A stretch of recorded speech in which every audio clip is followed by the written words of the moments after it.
Hello friend, आप सभी का स्वागत है Abhijeet study point YouTube channel में। आज के इस वीडियो में यूपी वेट एंट्रेंस एग्जाम 2026 के लिए हिंदी का प्रैक्टिस सेट करने वाले हैं। तो वीडियो को शुरू से लेकर अंत तक देखिएगा। चैनल पर नए चैनल को सब्सक्राइब कर लीजिएगा। पीडीएफ के लिए Abhijeet study point Telegram channel को ज्वाइन कर लीजिएगा। आज की क्लास में हम हिंदी के 50 प्रश्न करने वाले हैं और अगर इन 50 प्रश्नों में से आपके 30 प्लस प्रश्न बिल्कुल सही हो जाते हैं तो आप यूपी वेट एंट्रेंस एग्जाम को काफ़ी अच्छे स्कोर से पास कर सकते हैं। तो आज की क्लास से कितने प्रश्न आपके बिल्कुल सही हुए हैं यह कमेंट आप जरूर कीजिएगा। यूपी वेट एंट्रेंस एग्जाम आपका 31 मई को होने वाला, बहुत कम समय आपके एग्जाम में बचा हुआ है। और यूपी वेट एंट्रेंस एग्जाम में देखेंगे टोटल 200 प्रश्न पूछा जाता है, 400 नंबर का आपका एग्जाम होता है और इस एग्जाम में नेगेटिव मार्किंग भी रहेगी। और अगर आपके 250 प्लस नंबर आ जाते हैं बिल्कुल मनपसंद के कॉलेज मिलेंगे। सरकारी चाहेंगे सरकारी मिलेगा, प्राइवेट चाहेंगे तो प्राइवेट मिल जाएगा, घर के बगल में चाहेंगे घर के बगल में, या अपने ज़िले में चाहेंगे तो वो भी कॉलेज आपको मिल जाएगा। और यूपी वेट एंट्रेंस एग्जाम में प्रीवियस ईयर पेपर से बहुत सारे प्रश्न पूछे जाते हैं। जैसे जीके में 50 प्रश्न पूछा जाता है, 50 में देखेंगे लगभग आपका यहाँ पे 30 से 35 प्रश्न प्रीवियस ईयर पेपर से। बिल्कुल इसी तरीके से हिंदी है, हिंदी में 50 प्रश्न पूछा जाएगा, 35 से 40 प्रश्न प्रीवियस ईयर पेपर से। रीजनिंग में भी 50 प्रश्न पूछा जाता है, 35 से 40 प्रश्न प्रीवियस ईयर पेपर से। आर्ट, साइंस, कॉमर्स, एग्रीकल्चर कुछ भी हो उसमें भी 25 से 30 प्रश्न प्रीवियस ईयर पेपर से। तो कुल मिला जुला करके यूपी वेट के लिए प्रीवियस ईयर पेपर जरूर पढ़ के एग्जाम में जाइएगा। और यहाँ पे 2011 से लेकर 25 तक का पूरे 15 साल का पेपर आंसर की के साथ एक्सप्लेनेशन, सॉल्यूशन, व्याख्या के साथ मिल रहा है। सभी सब्जेक्ट रहेंगे, जीके, हिंदी, रीजनिंग, कला वर्ग, विज्ञान वर्ग। वीडियो के नीचे डिस्क्रिप्शन में जाना है, लिंक मिलेगी, लिंक को क्लिक करना है, नाम मोबाइल नंबर फिल करना है, सिर्फ 30 रुपये का पेमेंट करना है। जैसे 30 रुपये का पेमेंट करेंगे तुरंत प्रीवियस ईयर पेपर का जो PDF होगा डाउनलोड हो जाएगा। इससे तैयारी कर लेंगे तो आपको एग्जाम में बहुत ज़्यादा हेल्प मिल जाएगी। और लिंक से परचेज करने में कोई प्रॉब्लम आ रही है या डायरेक्ट आपको व्हाट्सअप से ही परचेज करना है तो इसी व्हाट्सअप नंबर पर लिखना है UP vet entrance previous year paper 8 या 7 लेकर के व्हाट्सअप पे मैसेज कर दीजिएगा। जैसे मैसेज करेंगे रिप्लाई किया जाएगा। सिर्फ 30 रुपये की पेमेंट करनी है, जैसे पेमेंट करते हैं तुरंत प्रीवियस ईयर पेपर आपको सेंड कर दिए जाएंगे। तो इस व्हाट्सअप नंबर पर मैसेज जरूर कर लीजिए। चलिए क्लास को कंटिन्यू करते हैं और आज की क्लास का आपका सबसे पहला प्रश्न है, विमुख का विलोम शब्द है। तो इसका देखिए आपको सही जवाब बताना है। विमुख का जो विलोम शब्द होता है वह उन्मुख होता है। उन्मुख दिया गया है आपके ऑप्शन नंबर बी में, तो बी वाला राइट आंसर होगा। अगला प्रश्न है कि अर्थ की दृष्टि से वाक्य के कितने भेद किए जाते हैं। तो इसका देखिए आपको सही जवाब बताना है। अर्थ की दृष्टि से वाक्य का भेद पूछा गया है तो यहाँ पे इसका राइट आंसर हो जाएगा 8 हो जाएगा। ऑप्शन नंबर यहाँ पे सी वाला बिल्कुल राइट आंसर है। अर्थ की दृष्टि से वाक्य का भेद पूछा गया है तो यहाँ पे 8 होगा, सी वाला राइट आंसर है। इसके बाद देखेंगे नेक्स्ट प्रश्न आपका दिया गया है, चंद्रमौली शब्द किस समास से बना है। तो इसका देखिए आपको सही जवाब बताना है और यहाँ पे इसका राइट आंसर होगा चंद्रमौली दिया गया है तो इसमें है आपका बहुब्रीहि समास, ए वाला राइट आंसर है। अगला प्रश्न है कि द्वंद्व समास होता है। तो इसका देखिए आपको सही जवाब बताना है। द्वंद्व समास में यहाँ पे क्या होता है कि सभी मतलब दोनों के दोनों पद प्रधान होते हैं तो यहाँ पे हो जाएगा जिसके सभी पद प्रधान हो वह आपका द्वंद्व समास होता है। तो यहाँ पर बी वाला बिल्कुल राइट आंसर है। जैसे यहाँ पे माता पिता हो गया तो यहाँ पे दोनों के दोनों पद यहाँ पे प्रधान है तो यहाँ पे क्या होगा, बी वाला राइट आंसर है। अधजल गगरी छलकत जाए इस कहावत का अर्थ है। तो इसका देखिए आपको सही जवाब करना है। तो यहाँ पे इसका राइट आंसर हो जाएगा कि अल्प ज्ञान पर इतराना। यहाँ पे क्या होगा, बी वाला बिल्कुल राइट आंसर हो जाएगा। अगला देखेंगे प्रश्न आपका है कि मनोयोग शब्द किस संधि से बना है। तो इसका देखिए आपको सही जवाब बताना है और यह बीएड में पूछा गया था एक बार। और मनोयोग में यहाँ पर हो जाएगा विसर्ग संधि। ऑप्शन नंबर डी वाला बिल्कुल राइट आंसर हो जाएगा। मन धन योग से बनेगा मनोयोग। निम्नलिखित में से कौन सा युग्म विपरीतार्थक है। तो इसका देखिए आपको सही जवाब करना है और यहाँ पे इसका राइट आंसर होगा अज्ञ और प्रज्ञ हो जाएगा। ऑप्शन नंबर यहाँ पे ए वाला राइट आंसर होगा। अगला प्रश्न आपके सामने है कि कौन सा शब्द है जो पुरुष समास का उदाहरण नहीं है। तो इसका देखिए आपको सही जवाब बताना है और यहाँ पे इसका जो राइट आंसर है यह हो जाएगा आपका यहाँ पे हो जाएगा डी वाला आपका यहाँ पे राइट आंसर होगा। अगला प्रश्न है कि तद्भव शब्द कौन सा है। तो इसका देखिए आपको सही जवाब करना है और यहाँ पे इसका राइट आंसर हो जाएगा जो आपका अनमोल शब्द है। अनमोल आपका यहाँ पे तद्भव होगा, डी वाला आपका यहाँ पे राइट आंसर हो जाएगा। अच्छ शब्द का अर्थ नहीं होता है। तो इसका देखिए आपको सही जवाब करना है। अच्छ शब्द का जो अर्थ होता है वह देखेंगे पासा, ब्रह्मा, धुरी, 3 होता है, चक्र नहीं होता। तो यहाँ पे ए वाला आपका राइट आंसर होगा। किस शब्द में उपसर्ग नहीं है? तो इसका देखिए आपको सही जवाब करना है और यहाँ पे इसका राइट आंसर होगा जो यहाँ पर देखेंगे दिया गया है पराधीन दिया गया है। पराधीन में कोई भी आपका यहाँ पे उपसर्ग नहीं है, तो बी वाला राइट आंसर है। बाकी यहाँ पे पराजय में परा उपसर्ग है, पराक्रम में परा हो जाएगा, पराभाव में यहाँ पे परा है, लेकिन पराधीन में नहीं है, तो यहाँ पे बी वाला बिल्कुल राइट आंसर होगा। अगला प्रश्न आपके सामने यहाँ पर स्क्रीन पर है, अज्ञे का विलोम है, तो इसका देखिए आपको सही जवाब करना है। अज्ञे का विलोम हो जाएगा भेग्य हो जाएगा, यहाँ पे डी वाला राइट आंसर है। अगला असंगत का पर्यायवाची है, तो इसका देखिए आपको सही जवाब बताना है।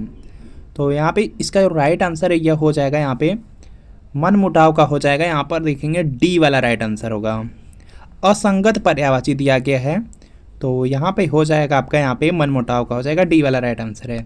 अगला प्रश्न है कि जिस विकारी शब्द के प्रयोग से हम किसी वस्तु के विषय में कुछ विधान करते हैं उसे कहते हैं, तो उसको कहा जाता है क्रिया। ऑप्शन नंबर यहाँ पे जो सी वाला दिया गया, सी वाला राइट आंसर है। विद्यालय में अवकाश के लिए प्रार्थना पत्र किसे संबोधित करके लिखा जाता है? तो इसका देखिए आपको सही जवाब बताना है।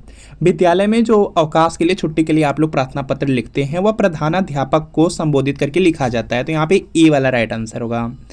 अगला प्रश्न है, विद्युत आपूर्ति में बार बार आने वाली बाधा को दूर करने के लिए किस प्रकार का पत्र लिखा जाएगा? तो यहाँ पे इसका राइट आंसर हो जाएगा वह होता है शिकायती पत्र। शिकायती पत्र होता है, विद्युत आपूर्ति में बार बार आने वाली बाधा को दूर अगर करने के लिए पत्र लिखना है तो वह शिकायती पत्र होगा, तो सी वाला राइट आंसर होगा। अगला है कि इनमें से निबंधकार के रूप में कौन चर्चित रहा है? तो यहाँ पे इसका जो राइट आंसर है यह हो जाएगा विद्यानिवास मिश्र। ऑप्शन नंबर ए वाला राइट आंसर है। अगला प्रश्न है कि कल्पलता किसके निबंधों का संग्रह है? तो इसका देखिए आपको सही जवाब करना है और यहाँ पे इसका जो राइट आंसर है यह देखेंगे हो जाएगा यहाँ पे हजारी प्रसाद द्विवेदी हो जाएगा, बी वाला बिल्कुल यहाँ पे राइट आंसर है। कल्पलता किसके संबंधों का संग्रह है? तो यहाँ पे हजारी प्रसाद द्विवेदी होगा, बी वाला राइट आंसर है। इसके बाद देखेंगे यहाँ पे दिया गया है, तुम जो अपने हाथों में विधि से ज़्यादा ताकत रखते हो, मेहनत से रहते हो, खेतों में जाकर खेती करते हो, मेड़ों को ऊंचा करते हो, मेघों का पानी भरते हो, फसलों की उम्दा नस्लें हर साल नई पैदा करते हो, उक्त पंक्तियों के माध्यम से कवि किसे संबोधित कर रहा है? तो यहाँ पे इसका राइट आंसर हो जाएगा किसान को संबोधित किया जा रहा है। ध्यान से पढ़ेंगे तो किसान को संबोधित किया जा रहा है, सी वाला राइट आंसर है। अगला प्रश्न है कि भावाच्य का प्रयोग नहीं हुआ है, तो इसका देखिए आपको सही जवाब बताना है। मुझसे बैठा नहीं जाता, आराम से खाया नहीं जाता, धूप में चला नहीं जाता, इन तीन में भाव के अनुसार क्रिया लगी है, लेकिन आपसे नहीं वाला पूछा जा रहा है, सी वाला राइट आंसर होगा। कार्यालयी पत्र में अधोलेख में निम्न में क्या नहीं हो सकता? तो इसका देखिए आपको सही जवाब बताना है। तो यहाँ पे इसका राइट आंसर होगा, देखिए जो कार्यालयी पत्र है उसमें अधोलेख में यहाँ पे प्रेषक का नाम हो सकता है, स्थान का उल्लेख हो सकता है, विभाग का नाम हो सकता है, लेकिन प्रेषिती का पद नाम नहीं होगा, तो यहाँ पे डी वाला बिल्कुल राइट आंसर होगा। अगला प्रश्न है कि कर्तृवाच्य का प्रयोग नहीं हुआ है, तो इसका देखिए आपको सही जवाब करना है और यहाँ पे इसका राइट आंसर है यह होगा आपका यहाँ पे अखबार पढ़े जाते हैं। कर्तृवाच्य का मतलब होता है कि यहाँ पे कर्ता के अनुसार क्रिया लगी है, जैसे यहाँ पे देखेंगे कर्ता के अनुसार लगी है, इसके बाद इसमें भी आपका कर्ता के अनुसार लगा है, यहाँ पर भी कर्ता के अनुसार लगा है, लेकिन बी वाले में कर्ता के अनुसार क्रिया नहीं है, तो बी वाला राइट आंसर होगा। अगला प्रश्न है कि व्यंजन संबंधी अशुद्ध वर्तनी है, तो इसका देखिए आपको सही जवाब करना है और यहाँ पे इसका राइट आंसर होगा गढ़ मान्य हो जाएगा, सी वाला आपका बिल्कुल राइट आंसर होगा। अगला प्रश्न आपके सामने कि ग्रंथ ग्रंथि शब्द युग्म का सही अर्थ है, तो इसका देखिए आपको सही जवाब बताना है।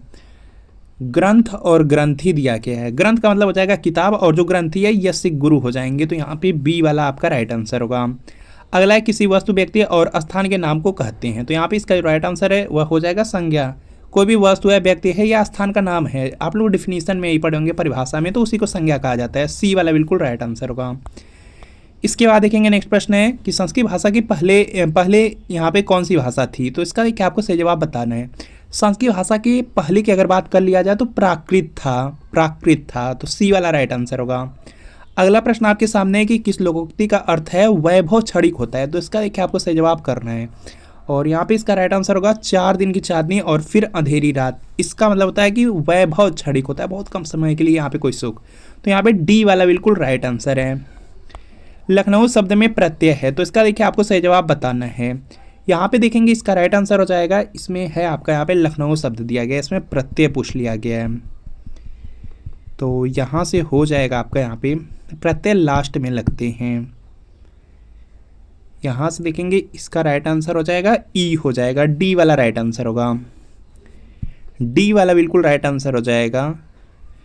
बाकी देखते हैं नेक्स्ट प्रश्न है कि कंगाली में आटा गीला करना मुहावरे का अर्थ है, तो इसका देखिए आपको सही जवाब बताना है। और यहाँ पे इसका राइट आंसर होगा व्यर्थ का काम करना। कंगाली में आटा गीला करना है, यहाँ पे क्या हो जाएगा व्यर्थ का काम करना, डी वाला राइट आंसर है। अगला है विसर्ग संधि का उदाहरण है, तो इसका देखिए आपको सही जवाब बताना है। मन धन योग से बनेगा मनोयोग और यहाँ पे हो जाएगा विसर्ग संधि, तो यहाँ पे डी वाला राइट आंसर है। कार प्रत्यय से निर्मित नहीं है, तो इसका देखिए आपको सही जवाब बताना है। और यहाँ पे देखेंगे कार प्रत्यय से जो निर्मित हैं बने हुए हैं वह देखेंगे यहाँ पे बेकार है, कुंभकार है और कलाकार, तीन तो आपका कार प्रत्यय से बना है, लेकिन यहाँ पे डी वाले में कार प्रत्यय नहीं होगा, तो डी वाला राइट आंसर है। अशुद्ध वर्तनी है, तो इसका देखिए आपको सही जवाब करना है। और यहाँ पे इसका राइट आंसर होगा, यहाँ पे पुनरावलोकन लिखा गया जो जिसकी यहाँ पे जो वर्तनी है वह अशुद्ध है, गलत है, तो यहाँ पे ए वाला राइट आंसर है। बाकी यहाँ पे और जो शब्द दिए गए हैं सही हैं। मोक्ष की इच्छा वाक्यांश है तो उपयुक्त शब्द है, तो यहाँ पे इसका राइट आंसर होगा मुमुक्षा हो जाएगा, ऑप्शन नंबर ए वाला राइट आंसर है।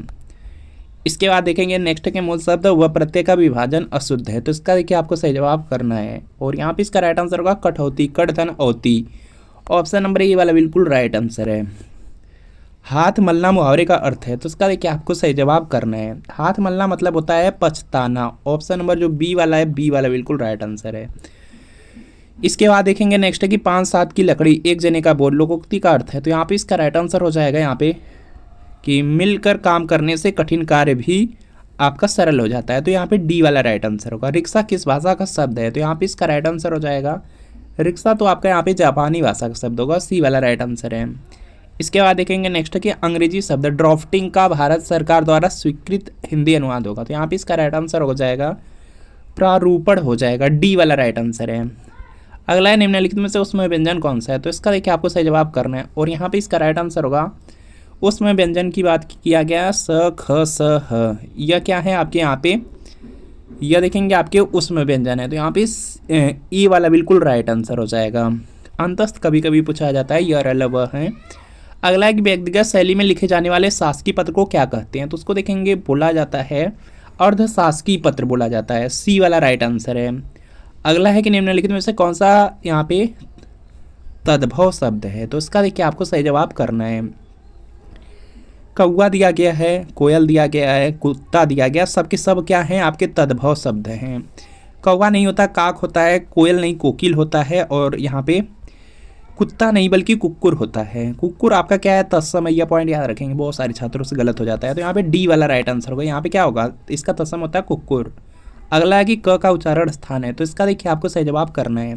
क का जो उच्चारण स्थान है पूरा का पूरा जो क वर्ग में जो 5 वर्ड आते हैं उसका उच्चारण स्थान कंठ है, तो यहाँ पे ए वाला राइट आंसर होगा। च वर्ग में जितने भी वर्ड आएंगे तालु हो जाएगा, उसके बाद यहाँ पे ट वर्ग में जितने भी वर्ड आएंगे उसका उच्चारण स्थान मूर्धा होगा, और त वर्ग में जितने भी वर्ड आएंगे उसका उच्चारण दंत, और लास्ट में प वर्ग है प का यहाँ पे हो जाएगा ओष्ठ हो जाएगा, उच्चारण स्थान है। अगला है तरी का पर्यायवाची शब्द कौन सा है, तो यहाँ पे इसका राइट आंसर हो जाएगा नौका हो जाएगा। तरी का यहाँ पे जो अर्थ होता है या पर्यायवाची होता है वह नौका होता है, नाव जो जिसको बोलते हैं, तो वही है यहाँ पे डी वाला राइट आंसर है। इसके बाद देखेंगे नेक्स्ट प्रश्न है कि निम्नलिखित में से कौन सा शब्द स्त्रीलिंग है, तो इसका देखिए आपको सही जवाब करना है। यहाँ पे देखेंगे जो गिलहरी शब्द है, गिलहरी आपका स्त्रीलिंग शब्द होता है, तो यहाँ पे डी वाला राइट आंसर है। सच्छास्त्र शब्द का संधि विच्छेद इनमें से कौन सा है, तो यहाँ पे इसका राइट आंसर हो जाएगा सत धन शास्त्र से बनेगा सच्छास्त्र, यहाँ पे डी वाला राइट आंसर है। तो फ्रेंड आपको बताना है कि इन 50 प्रश्नों में कितने प्रश्न आपके बिल्कुल सही हुए हैं। बाकी यूपी वेट एंट्रेंस एग्जाम की तैयारी कर रहे हैं तो यूपी वेट एंट्रेंस एग्जाम के लिए प्रीवियस ईयर पेपर आप लोग जरूर लेकर के पढ़िए। पूरे 15 साल का पेपर मिल रहा है, आंसर की के साथ आपको मिलेगा एक्सप्लेनेशन रहेगा, सभी सब्जेक्ट इसमें रहेंगे। तो वीडियो के नीचे डिस्क्रिप्शन में लिंक है, 30 रुपये का पेमेंट करके नाम मोबाइल नंबर फिल करके इसको परचेज कर लीजिए। लिंक से परचेज करने में कोई प्रॉब्लम आ रही है, व्हाट्सअप नंबर है, इसी व्हाट्सअप नंबर पर मैसेज करके इस प्रीवियस ईयर पेपर को ले सकते हैं सिर्फ 30 रुपये में। तो मिलते हैं फ्रेंड आपसे नेक्स्ट वीडियो में।